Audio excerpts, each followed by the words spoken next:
Je vous exhorte donc, moi, le prisonnier dans le Seigneur, à marcher d'une manière digne de la vocation qui vous a été adressée, en toute humilité et douceur, avec patience, vous supportant les uns les autres avec charité, vous efforçant de conserver l'unité de l'esprit par le lien de la paix. Éphésiens chapitre 1, verset 3. Au chapitre 2 de ce même épître, Paul a dit que Dieu a préparé d'avance des œuvres pour chacun de nous afin que nous les pratiquions. Et ici, il nous rappelle que nous avons été appelés, et il précise que c'est pour un but précis, celui de progresser dans la sainteté.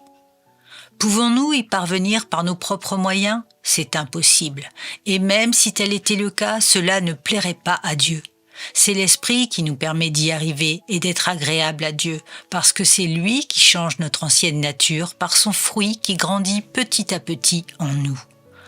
Paul nous énumère dans ces versets quelques-uns de ces traits, la douceur, l'humilité, la patience, l'amour et indirectement la bienveillance et la maîtrise de soi. Notre salut, bien qu'entièrement gratuit, mérite notre plus grand respect et notre plus grande dévotion envers le Seigneur parce qu'il nous appelle à son royaume et à sa gloire. C'est un appel sérieux, très sérieux, mais nous ne sommes pas seuls pour le réaliser. Dieu est avec nous et parce qu'il veut absolument que nous répondions favorablement, il nous rend capables d'accomplir sa volonté par le Saint-Esprit qu'il a mis en nous. Le plan de Dieu depuis toute éternité est d'avoir des enfants qui lui seront agréables par son Fils bien-aimé. Jésus est notre modèle, le seul et unique modèle que nous devons imiter. Son exemple nous montre que notre vie ne doit plus être concentrée sur nous-mêmes, mais sur Dieu et notre prochain. Comme lui, nous devons rechercher en toutes choses la volonté de Dieu. Nous ne vivons plus pour nous, mais pour notre Père, afin de lui rendre toute la gloire. Nous ne marchons pas devant Jésus, ni à ses côtés. Nous marchons dans ses pas, parce que nous le suivons.